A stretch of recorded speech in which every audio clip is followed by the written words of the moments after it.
আসসালামু আলাইকুম ভিউয়ার্স, আশা করি আপনারা সবাই ভালো আছেন। এই মুহূর্তে আপডেট তৈরির সময় 9 জুন রাত্রি প্রায় 3টা বাজিতেছে। 8 জুন দিবাগত রাত অফিসিয়াল 9 জুন। তো পূর্বের আপডেট মতো কিন্তু অলরেডি বৃষ্টি শুরু হয়ে গেছে। এছাড়াও বাকি অঞ্চলে প্রবেশ করতে চলেছে, যেরকমটা বলেছিলাম যে উত্তরাঞ্চলে মাঝরাত থেকে বৃষ্টির পরিমাণ বেড়ে যাওয়ার সম্ভাবনা রয়েছে, ঠিক সেরকম পরিস্থিতি কিন্তু লক্ষ্য করা যাচ্ছে। প্রবল বজ্রপাত সহ কিন্তু বৃষ্টি শুরু হচ্ছে।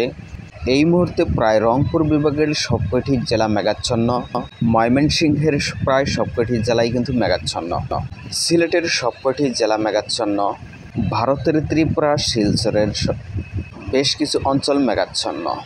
এই মুহূর্তে কিন্তু একটি ঠাড়া পড়লেও লক্ষ্য করা যাচ্ছে। ঢাকা বিভাগের সমস্ত কিশোরগঞ্জ মেঘাচ্ছন্ন।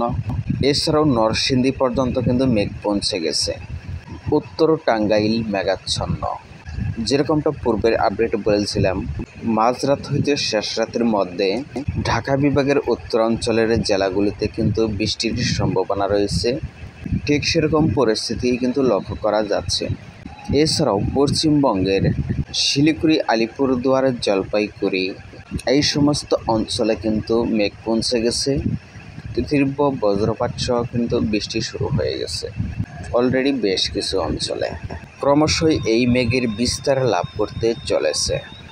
প্রতিটি মুহূর্তেই কিন্তু বজ্রপাত হতে লক্ষ্য করা যাচ্ছে। আস্তে আস্তে এই মেঘ মধ্য অঞ্চল পর্যন্ত বিস্তৃত হতে পারে, তবে মধ্য অঞ্চলে পৌঁছতে পৌঁছতে অনেকটা হালকা হয়ে যাওয়ার সম্ভাবনাও রয়েছে। তো মেঘ ও বজ্র মোডে কিন্তু সেম পরিস্থিতি লক্ষ্য করা যাচ্ছে। তো আস্তে আস্তে কিন্তু সকালের দিকে বৃষ্টি কমে যাওয়ার সম্ভাবনা রয়েছে। দিনের ভাগে হালকা পাতলা বৃষ্টির সম্ভাবনা রয়েছে ঢাকা, সিলেট, ময়মনসিংহ, রংপুর, রাজশাহী, চট্টগ্রাম, ত্রিপুরা, শিলচর এর কিছু কিছু অঞ্চলে। তবে সামান্য বৃষ্টিপাতের সম্ভাবনা রয়েছে। ফের আগামীকাল রাতের দিকেও কিন্তু বৃষ্টির সম্ভাবনা রয়েছে উত্তরবঙ্গে। তো ভিউয়ার্স, ভিডিওটি এ পর্যন্তই। এতক্ষণ পাশে থাকার জন্য ধন্যবাদ। আসসালামু আলাইকুম রহমতুল্লাহ।